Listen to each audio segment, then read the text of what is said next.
Bannange Elishama guweza omwezi kati mulamba ndooza n'ekitundu nga Elishama yafa. Naye njagala okubategeeza nti ensonga za Elishama mulinga abaazerabira. Naye Elishama nakati tavanga ku bantu. Elishama essaawa zino waliwo kampeyini egenda mu maaso eya Justice for Elishama. Era ng'abantu mu kibuga boba n'abazadde wamu abannyololwa wamu ne bazadde ba Elishama bagenda maaso n'okuba nti bategeka okwegugunga nga bwe kiri mu nsi endala.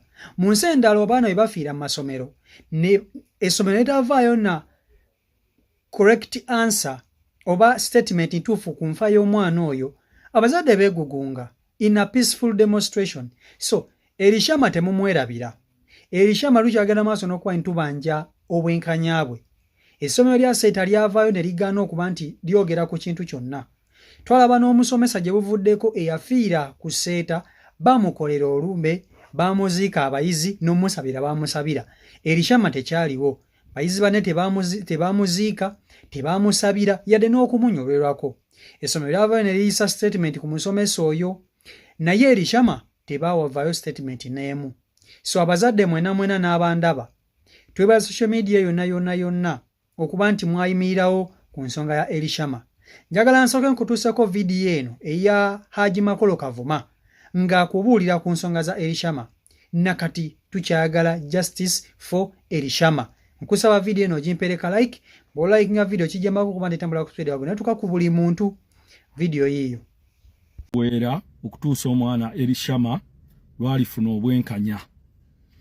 Omwana Elishama lwaki mulemeddeko nze soogerangako na taata we, soogerangako na maama we, naye okuva lwe yafa na taking a concern ne ngamba omwana ono obwenkanya butebuliiwo.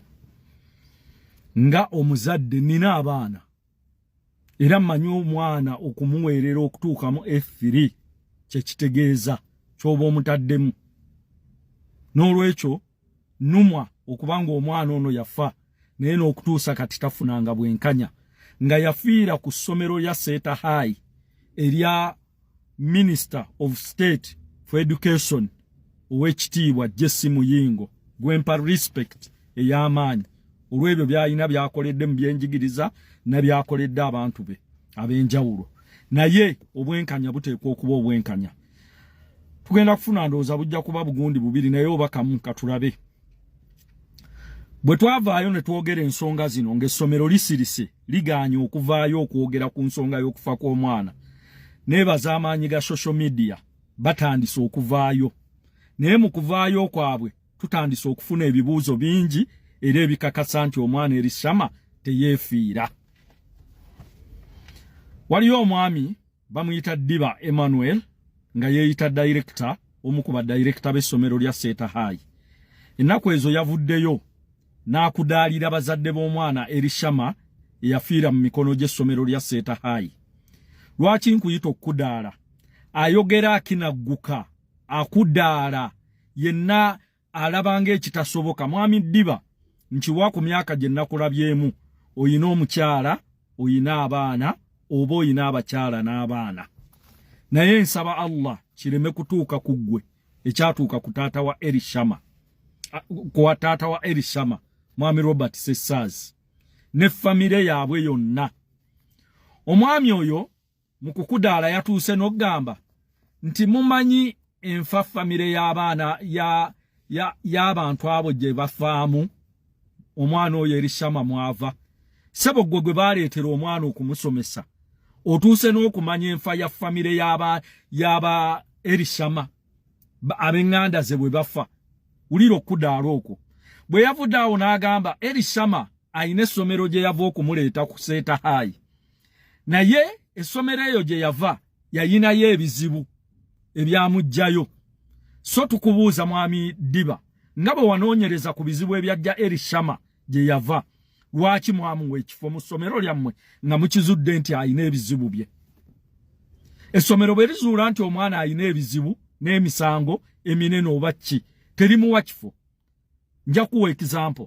Ennaku ezo nabadde nina bwentambuza ku social media. Nendaba essomero lya Kakungulu Memorial School ery'Ekibuli nga lyagobya abayizi babiri abawala bajja ku ssomero eyo nga bayina essomero gye byava naye nga bateeberezebwa okuba nga bavuzi ba mpanka. Essomero ne ligamba ffe mu nnono yaffe ku ssomero lino tetukikkiriza.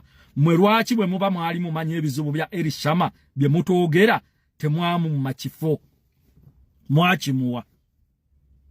Era ssebo twagala otubuulire Elishama bw'aba yalina ebizibu ku ssomero gye yava kyali kimugwanira kufa ng'abalala abayina ebizibu bwe wayogeddeko mu ssomero tebafa kuba wagambye muyina abaana bangi mu ssomero abayina ebizibu eby'enjawulo.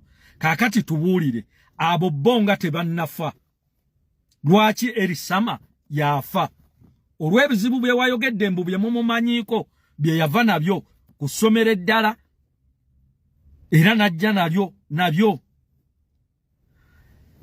N'olwekyo omwami ono okumanya yajoze famire ya mwami Sessaazi Robert n'atuuka n'okugamba lwaki Edward Ntale yayogerera famire eyo taata w'omwana tavaayo kwogera.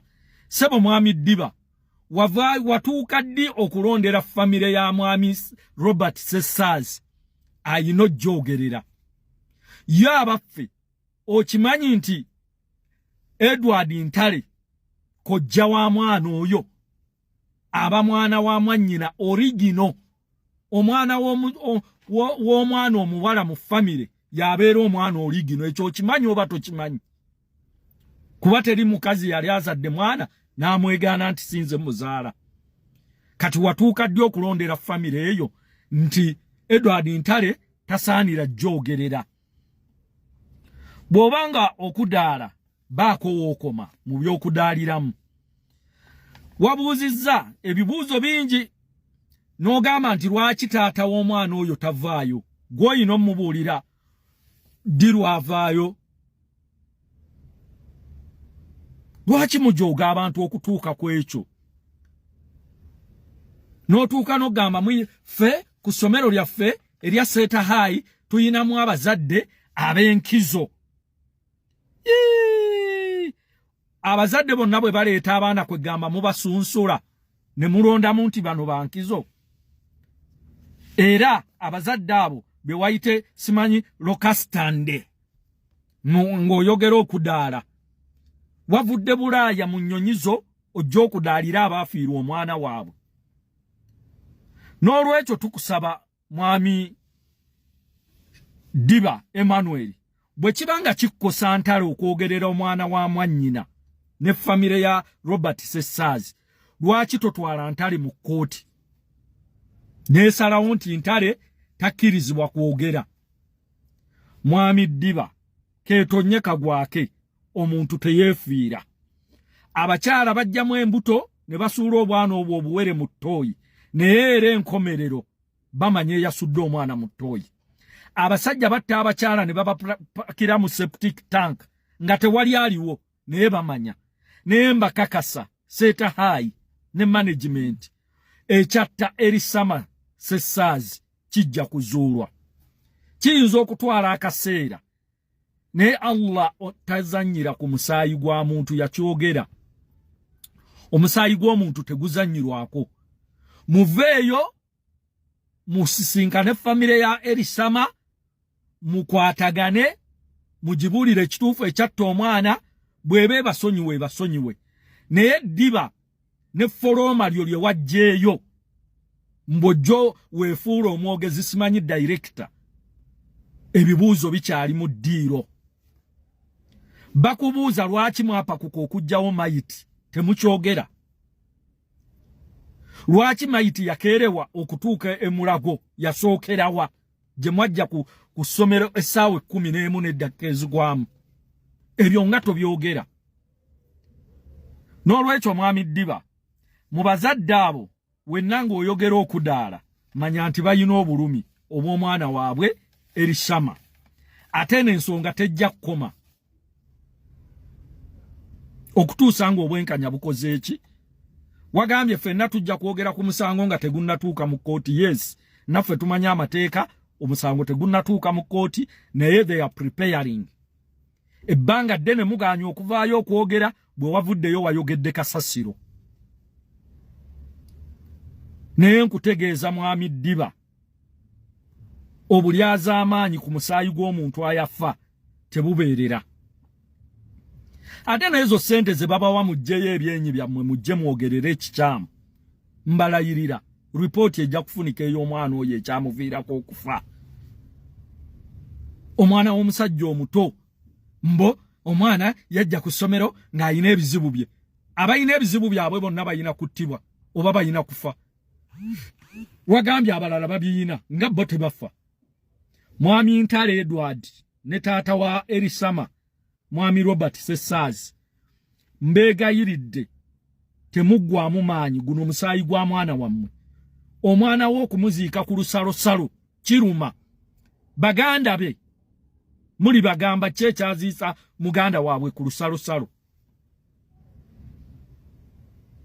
Bazzukulu b'abaana bammwe muli bagamba kyekyaziisa omwana oyo ku lusalosalo eyali owa famire.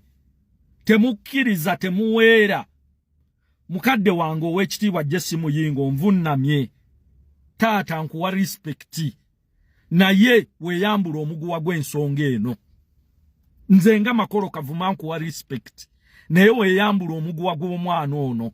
Otherwise ekikolima ekyo kijja kufuukira ekizibu. Ng'ate obadde musajja mulungi mu nkola ye ey'emirimu.